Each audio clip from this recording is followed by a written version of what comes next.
Two breaking stories just dropped and left Browns fans completely stunned. A former player who looked practically retired suddenly comes back to life and does it against their biggest rival just days after being traded for next to nothing. And what Garrett said about it might be the most shocking part, but it doesn't stop there. This loss triggered a full-blown revolt in Cleveland, with fans calling for major changes in the front office. While the leadership scrambles to explain, the fan base has had enough. And this whole roller coaster started with a name nobody expected to hear again: Joe Flacco.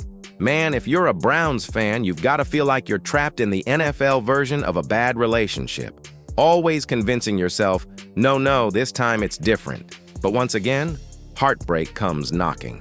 Let's talk about the latest gut punch: Joe Flacco. Yep, the same Flacco who couldn't throw a party in Cleveland if he had a confetti cannon and a marching band. Just a week ago, the Browns shipped the 39-year-old vet to division rival Cincinnati for a measly 6th-round pick. Fast forward to Thursday night, and Flacco's out here slinging it like it's 2012 again, torching the Steelers for 342 yards and 3 touchdowns in a 33-31 win. For context, that's more touchdowns in one game than he managed during his entire stint with the Browns this season. Naturally, someone asked Myles Garrett what he thought of Joe's bounce-back performance. His response? That ain't got nothing to do with me. Cold. But hey, that's the kind of answer you give when your team's circling the drain at 1-5 and your old QB suddenly looks like he drank from the fountain of youth in enemy colors. Still, Garrett didn't completely dodge the Flacco conversation. He gave a subtle jab at the Browns' offensive scheme, saying, "Joe looked like Joe.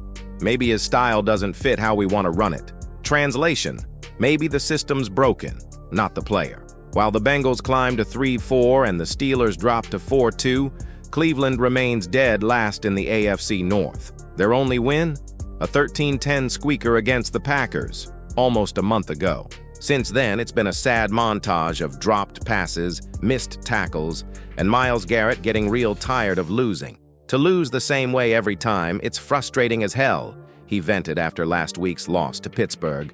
The Browns, now rolling with rookie Dillon Gabriel from Oregon, have gotten flashes but not much fire. He's thrown for 430 yards and 3 touchdowns in his 2 starts, but with a 57.3% completion rate and no wins, the rookie spark isn't lighting any fires just yet. And the injury bug? Oh, it's feasting in Cleveland. Tight end David Njoku is officially out for this Sunday, and rookie DT Mason Graham is among a handful of defenders listed as questionable, as if this team needed more bad news heading into a matchup with the high-powered Dolphins. But if you think that was bad, wait until you hear what just came out behind the scenes. The pressure on the GM is boiling over. Cleveland Browns fans have officially had enough, and after Thursday night's debacle, the pitchforks are out for GM Andrew Berry. So here's the deal. The Browns are sitting at 1-5, tied for the second-worst record in the NFL, and just watched Joe Flacco, yeah, that Joe Flacco, light it up for their in-state rivals. In case you missed it, the 39-year-old QB, whom Cleveland literally just traded to Cincinnati for a 6th-round pick, dropped 342 yards and 3 touchdowns on the Steelers like it was 2010 again. Browns fans? They're not taking this one quietly. Enter Tony Rizzo, the voice of boiling Cleveland frustration. On Friday morning's episode of The Tony Rizzo Show on ESPN Cleveland, he didn't just call out the front office.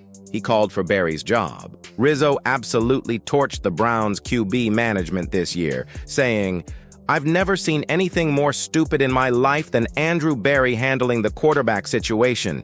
He should be fired for that alone." Rizzo wasn't done.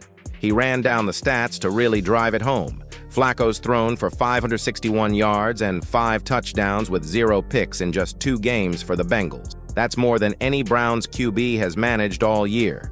And now he's doing it for a team in the same division, one with a real shot at the playoffs.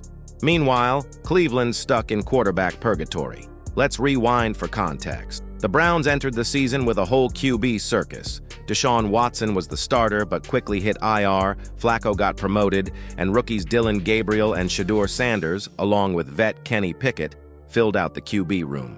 It's been chaos ever since. Gabriel's the starter now, but with the offense sputtering and the fan base fuming, things are spiraling. Rizzo's rant echoed all over social media. Brown's Twitter, or X if you must, has been a firestorm. Fire them all except Jim Schwartz. Barry should quit. Clean house. The message is loud and painfully clear.